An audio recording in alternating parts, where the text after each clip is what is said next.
कभी कभी जो हमें पुराने लगते हैं वही रिवाज हमें रिश्तों की गहराई सिखा देते हैं। आज की कहानी है एक बहू की जो सीखना नहीं चाहती थी, लेकिन जब समझा तो सास से ज़्यादा उसे माँ लगने लगी।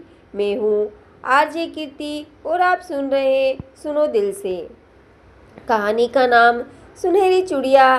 सावित्री देवी एक सास जिसकी परंपरा उसकी पहचान थी। नेहा एक बहू जो मॉडर्न थी लेकिन अंदर से उतनी ही प्यारी। राजीव एक बेटा जो दोनों से प्यार करता था लेकिन उलझा हुआ था। जब घर की दहलीज पर दो सोचें टकराई तो घर की दीवारें भी खामोश हो गई, लेकिन एक खामोशी के पीछे छिपा था वो रिश्ता जो बनने को था कुछ खास। माँ जी, आप मुझे थोड़ी स्पेस क्यों नहीं देती? हर बात पर टोका टोकी में इस घर की बहू हूँ, कोई बच्चा नहीं। नेहा की आवाज़ ऊंची थी। सावित्री कुछ नहीं बोली, बस अपनी चूड़ियों को सहलाती रही। वह सुनहरी चूड़िया जो उनकी सास से कभी उन्हें दी। कभी कभी जवाब न देना ही सबसे बड़ा जवाब होता है, पर नेहा को उस चुप्पी का मतलब तब समझ आया जब खुद उसकी आंखों में पानी आ गया। रविवार की सुबह सावित्री देवी ने नेहा के सामने वो चूड़िया रखी। बेटा, ये चूड़िया मेरी माँ जैसी सास ने दी थी। मैं वो भी मुझे बदलना नहीं समझना चाहती थी। आज मैं भी वही कोशिश कर रही हूँ। नेहा की आंखें भर आई। मैंने आपको कभी ठीक से जाना नहीं है माँ, पर अब जानना चाहती हूँ। उसने चूड़िया हाथों में ली और पहली बार वो भारी नहीं, गर्व से भरी लगी। कुछ रिश्ते दिखते हैं चमकदार, पर उनके पीछे छिपी होती है ऐसी परछाइयाँ जो हर मुस्कान में सवाल छोड़ जाती है। मैं हूँ आरजे कीर्ति और आप सुन रहे हैं सुनो दिल से। सुनहरी चूड़िया, जहाँ रिश्ता एक सबक है और हर सबक एक। नेहा मन में सोचती हुई, कितना अजीब है ना, मायके में जितनी जिंदा महसूस करती थी यहाँ उतना ही सिमटी हुई हूँ।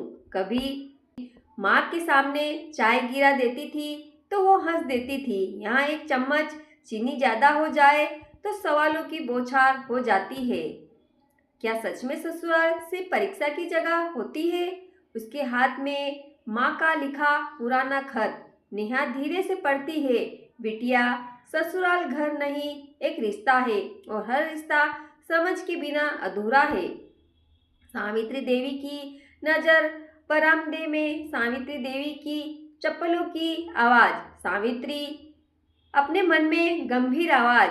इस लड़की की आंखों में कुछ बेचैनी है, जैसे खुद को खो बैठी हो। मैं भी ऐसी ही थी जब इस घर में आई थी, पर तब तो कोई समझने वाला नहीं था। अब क्या मैं इसे वैसा ही छोड़ दूं? जब एक औरत दूसरी औरत की परछाइयों को पहचान ले तो दो जिंदगियों में उजाला हो सकता है, पर कबूल करना कि दर्द जाना पहचाना लगता है, ये आसान नहीं होता।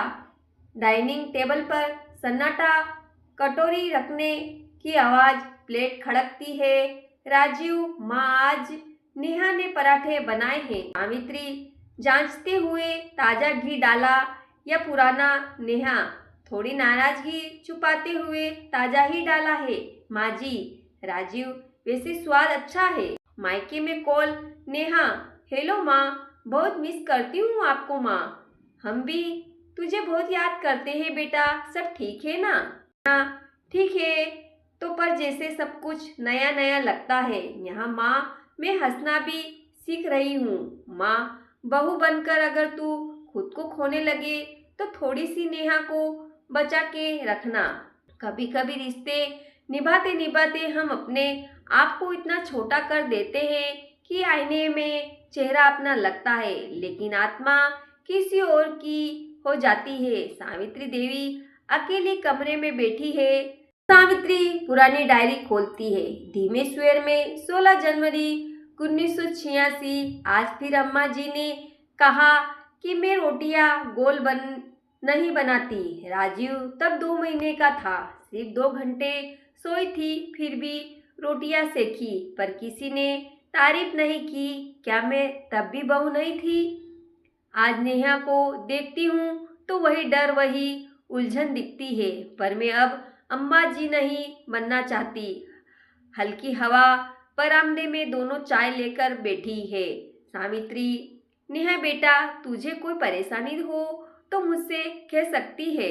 मैं सास नहीं, औरत हूँ जो तेरी हर तरह कभी किसी की बहू थी। नेहा आश्चर्य से, माँ जी, आपने आज पहली बार मेरे मन की बात बिना पूछे समझ ली। दोनों के बीच सन्नाटा नहीं, समझदारी का मौन होता है।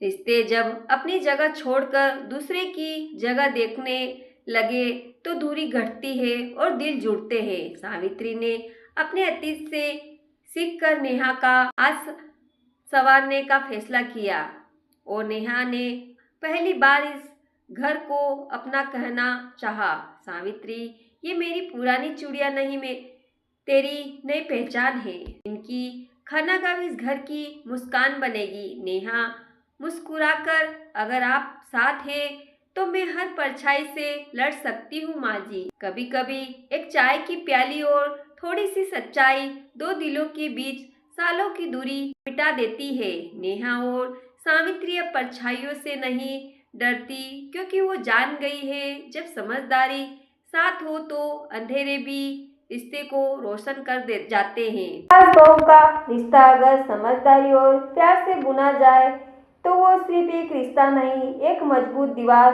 बन जाता है जिस पर पूरा परिवार टिकता है।